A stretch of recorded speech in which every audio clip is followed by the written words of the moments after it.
ఒక్కరు నేషనల్ ఇప్పుడు నేను పాడుతున్నాను, మీరు కూడా అదేవిధంగా నేషనల్ పాడాలా. ప్రతి ఒక్కరు వచ్చేది గుడి తప్పు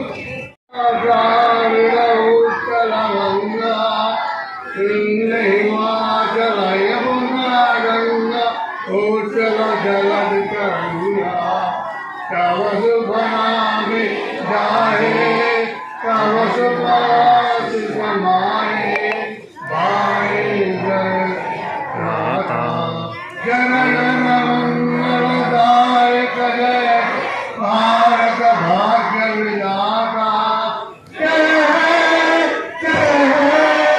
जय जय जय जय जय से ईस्ट इंडिया कंपनी के नाम से सरजमीन हिंद पर अपना नापाक कदम रखा। धीरे धीरे हिंदुस्तान को अपना गुलाम बनाने लगे, कई सूबों को अपने कब्जे में लेने लगे और खासकर मुसलमानों पर तरह तरह के जुल्म व सितम के पहाड़ तोड़ने लगे।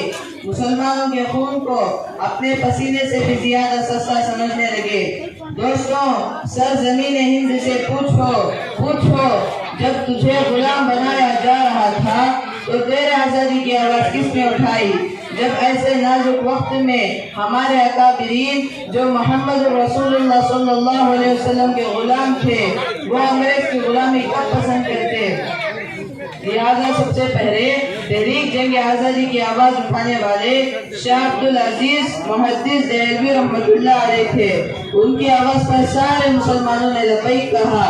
जब हिंदुस्तान की जंग आज़ादी में उलमा इकराम शरीक न होते तो हिंदुस्तान कभी आज़ाद नहीं होता।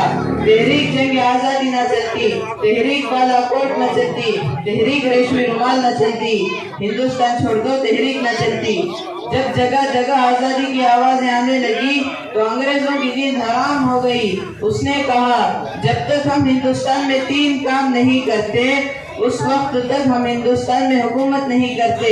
सबसे पहले कुरान शरीफ को खत्म कर दिया जाए, जज्बे जिहाद को खत्म कर दिया जाए, उलमा इकराम को खत्म कर दिया जाए। जब अंग्रेज ने यह ऑर्डर दे दिया तो 3 साल में 3 लाख कुरान शरीफ को जला दिया गया।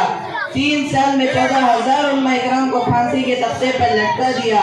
उलमा इकराम के जिस्मों को तांबे से दागा गया और जानवरों के घालों में बंद किया। बालाकोट की पहाड़ियों पर शाह इस्माइल रहमतुल्लाह अलैह को शहीद कर दिया गया। किस लिए?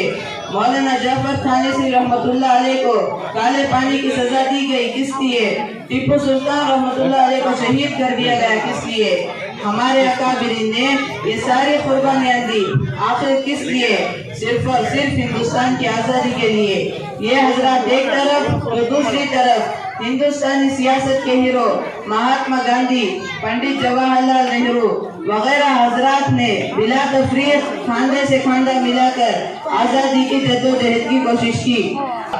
आज फिर से हमारा ये मुल्क गुलामी की तरफ जा रहा है। इस प्यारे से मुल्क को बचाना हम सबका इंसानी व ईमानी फरीजा है।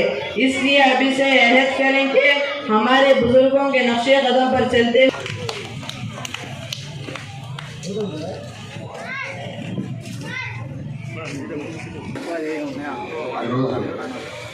భారత స్వాతంత్రం 75వ సంవత్సరంలో అడుగు తీస్తున్నాం. మనందరికీ భారతీయులందరికీ శుభాకాంక్షలు. ఈరోజు ఇక్కడ వాతావరణం చూస్తూ ఉంటే ఇక్కడ స్వాతంత్రం వచ్చిందా అనే విధంగా మరి హ్యూమనిజం సమితి సోదరులు అక్కడ నిర్వహించిన విధానానికి వాళ్ళందరినీ కూడా అభినందిస్తున్నాం. ఈ కార్యక్రమం కారణం ఇటీవల కరోనా టైంలో ఎన్నో సేవలు అందించారు. వారికి మా అఖిల పక్షం తరఫున కూడా వాళ్ళకి మేము సన్మానం చేయడం కూడా జరిగింది, అవార్డు ఇవ్వడం జరిగింది. ది గ్రేటెస్ట్ టైటిల్ వీళ్ళది హ్యూమనిజం అనేది.